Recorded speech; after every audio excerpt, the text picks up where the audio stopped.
The reburial of anti-apartheid activists Benjamin Muluisi and Abraham Zulu marked an important milestone in South Africa's journey towards healing, justice and reconciliation.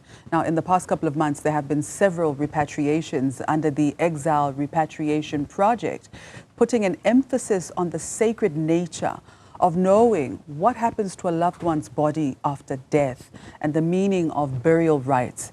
To talk to us about the importance of such projects 31 years into our democracy, we're now joined by cultural expert Professor Musa Xulu. Good morning. Welcome to Newzroom Afrika. Good morning, Masichaba, and good morning to your viewers. Before we get into the conversation, Professor, I think it's important to start here. Where do we go when we die? Well, the destination of dying is a religious issue. Which means that it actually depends on the belief system. Christians believe that when you die, if you die in Christ, you go to heaven. If you die not in Christ, you go to hell. And then, of course, other African religions, for example, the belief is that when you die, you go and join the remainder of your family, those who died before. And you become an even bigger family in the land of the dead. Now, most African people are eclectic Christians. So they will mix that aspect of Christianity of heaven and the aspect of African religious systems of joining the family.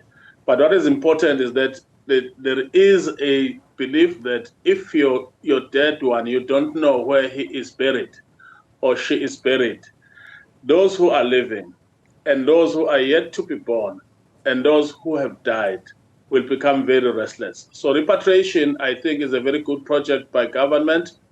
And also it highlights the liberation history, that struggle that the ANC waged in this country. And that history cannot be eradicated and taken off the history records. Can we expand more on that, Professor, as to why we observe cultural rites and rituals when a loved one passes away? Well, the cultural rites are a way of marking the departure from the world of the living to the world of the dead. And the dead, of course, are also known to be not as dead as we think they are. African thinking says that ancestors are very much actively involved in our lives. And therefore, when your loved one dies in exile, for example, during the liberation struggle years, your family in Soweto or Wamashu is bound to be very restless until the remains of yourself are buried correctly. But also it is believed that the soul of the dead is not very far from the body.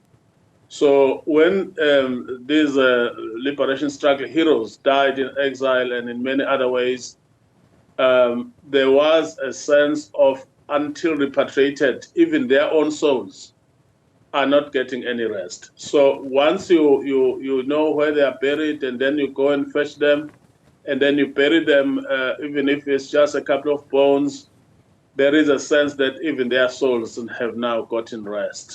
That is the philosophy behind all the ritual activity that you find, which differs from animals. I'm interested in, that's a very interesting, I'd love to know why it differs from animals, but we'll come back to that. I'm interested in expanding more on the concept of restless souls.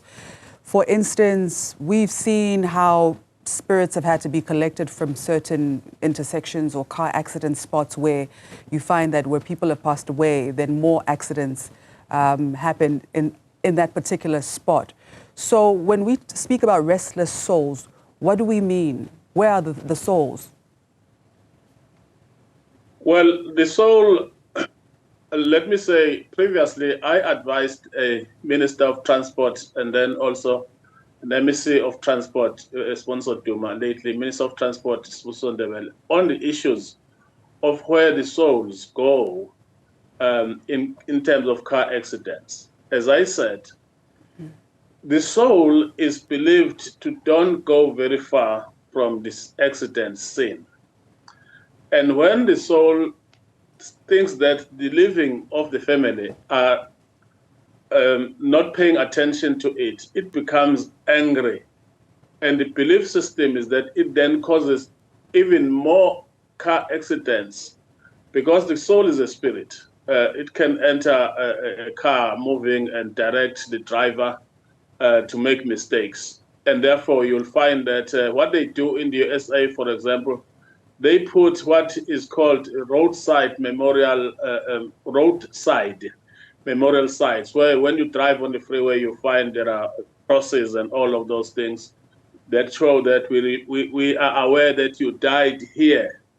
And it's a memory. We have not forgotten you. You find it in many countries in the West when you drive through their freeways where there had been accidents. They mark, the families themselves go there to mark the site where the person died. The reason being that if the soul is not paid attention to, it can get angry and start the process of causing even more accidents. It's a belief system. It's not scientific, but beliefs are beliefs, and when they manifest, they are usually very devastating. And Professor, expanding more on this, what are the other consequences, possibly, of not observing certain rituals from a family point of view, and also the consequences for society as a whole?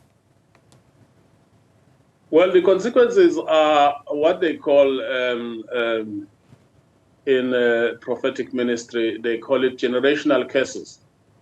You will find, Masichaba, that there are families where in every generation, somebody dies in a car accident.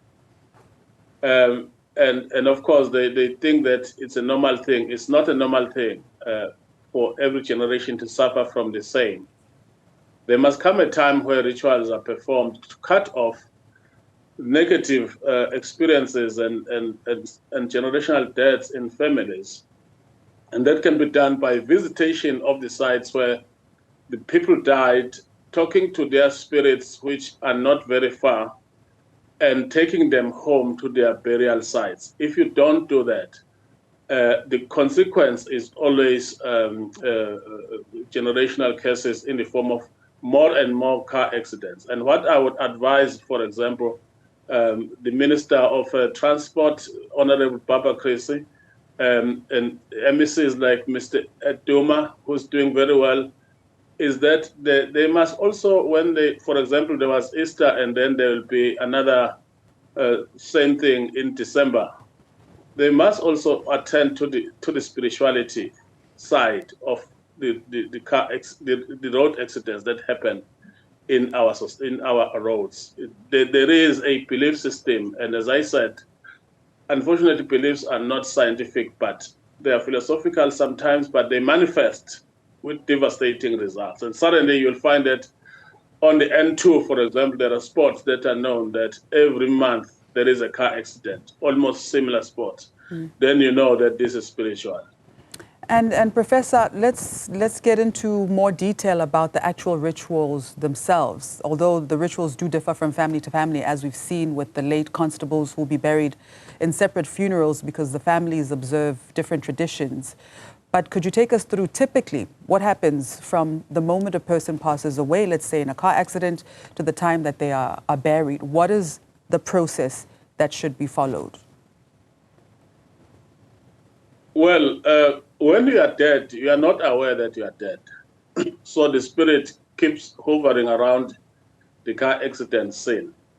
What families would do, then they will take a branch of various trees that are associated with spirituality and then go to the scene and then talk to the spirit, asking it and pleading with it to come with them, firstly to the mortuary, and then when the body is transported home for burial, then there's always somebody sitting next to it, telling it where it is now. It's not talking to the body, it's talking to the spirit of the dead, which is believed to be around. And then they will go, even at church, if there's a church service, that branch of a tree will always be there. And then when they go to the burial place, they go there and they bury that branch of the tree together with the body.